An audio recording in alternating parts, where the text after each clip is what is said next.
시청자 여러분 안녕하십니까. 김정기TV의 김정기입니다. 오늘 직필직설의 주제는 4차 산업혁명 시대에 줄을 잘 서야 미래가 있다 입니다. 대한민국의 2차 산업혁명에 기반한 본격적인 산업화 시대가 도래한 것은 서구 사회에 비해서 100년 정도 뒤처진 1962년 박정희 대통령이 경제개발 5개년 계획을 실행에 옮기면서부터 시작이 되었습니다. 박정희에 대한 오늘날의 평가는 공과 과가 크게 엇갈립니다. 물론 과도 부인할 수 없이 많지만은 그가 이룬 한강의 기적이 만들어낸 세계가 경탄하는 비약적인 경제 성장으로 국민들이 가난의 굴레에서 벗어날 수 있었던 것도 부인할 수 없는 사실이 아닙니까? 특히 산업의 쌀이라고 하는 철강만 국영기업으로 하고 나머지 자동차, 조선, 석유화학 등은 민간기업으로 하면서 중화학공업을 균형있게 육성을 했고요. 특히 수출 장려 정책으로 중공업은 물론 경공업도 가리지 않고 우리 산업은 비약적인 속도로 성장을 지속했습니다. 기술 발전, 특히 첨단 기술의 발전이 빠르게 이루어져 가지고 세계 시장에서 주도적인 위치까지 올랐습니다. 뿐만 아니라 2차 산업혁명을 지나서 3차 산업혁명인 정보기술 시대가 본격적으로 진행되면서 우리의 첨단 기술은 더 한층 각광을 받으면서 수출을 주도했습니다. 30여 년이 지난 1991년에 미국이 정보기술 시대를 본격적으로 열면서 세계 경제를 주도해 갔습니다.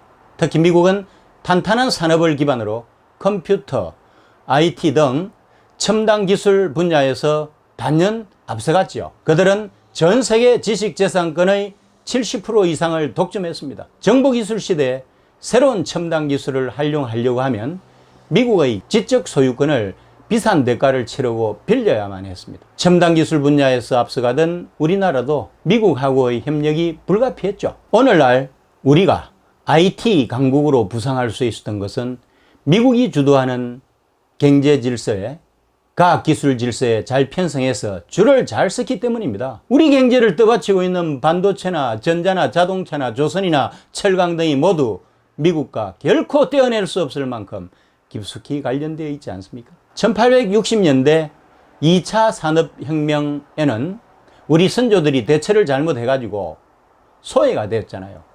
1962년 2차 산업혁명에 이어 1991년 3차 산업혁명 시기에는 줄을 잘 서가지고 거의 30년 동안 우리는 풍요를 누릴 수 있었던 것입니다. 우리 한민족 역사상 이렇게 풍요롭던 시절은 없었습니다. 정보기술혁명 세계 톱10에 들 만큼 우리는 줄을 잘 서서 적극적으로 참여했기 때문입니다. 2011년부터 4차 산업혁명이 태동하고 있습니다. 새로운 산업시대가 완전히 정착을 하는 데는 20년 정도 기간이 걸린다고 합니다. 바꿔 말하면은 2030년경 정도 되면은 4차 산업혁명이 절정을 이루게 될 것입니다. 사물 인터넷, 인공지능, 로봇, 빅데이터, 생명공학 등이 우리의 삶을 지배하는 시대가 열리고 있는 것입니다.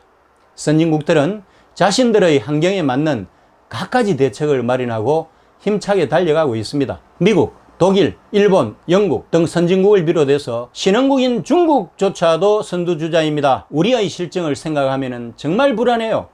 30년 풍요를 이어갈 수 있는 국가 차원의 청사진이 보이지 않기 때문입니다. 그것은 앞으로 20년 동안의 먹거리를 마련하는 더없이 중요한 현실적인 과제 아닙니까? 그렇다면 이처럼 중요한 국가적 과제를 누가 앞장서서 풀어갈 것인가요? 비전도 없이 정부에서 말하는 대처 방안에 따르면 민간주도의 혁신 역량을 결집시켜 4차 산업혁명 대책을 추진할 예정이라고 합니다. 그렇다면 이 과제를 주도할 민간은 누구입니까? 제 판단에는요, 좀 더 구체적으로 말씀을 드리면 우리의 글로벌 기업밖에 없다고 생각합니다. 그러면 글로벌 기업은 어디예요?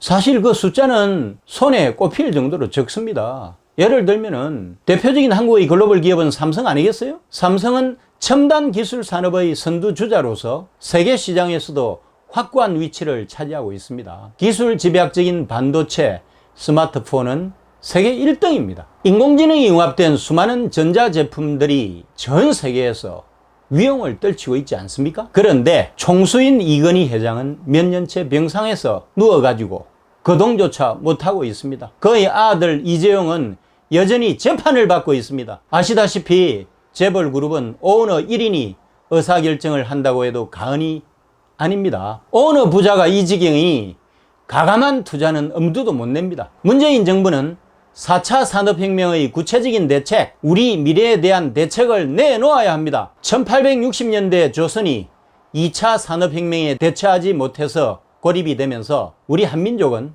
무려 100년 동안 한많은 세월을 보냈지 않습니까? 거듭 말씀을 드리지만 지나친 과거 회기는 무엇보다도 경제를 망쳐놔요. 현 정부가 줄여가는 사회복지정책도 지속적인 재원 확보가 안 되면은 불가능하지 않아요? 삼성과 같은 재벌 기업들은 순기능과 역기능을 동시에 가지고 있습니다. 제가 보기에는요, 삼성의 경우 순기능이 7이고 역기능이 3이에요. 너무 역기능 3에만 매달리지 말아야 한다는 생각입니다. 삼성의 실질적인 오너가 법적 책임을 면할 수는 없겠지만 되도록 빨리 4차 산업혁명에 앞장설 수 있는 기회를 줘야 합니다. 문재인이여, 제발 미래로 갑시다.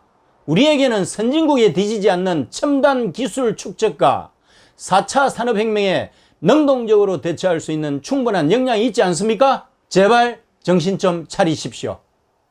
감사합니다.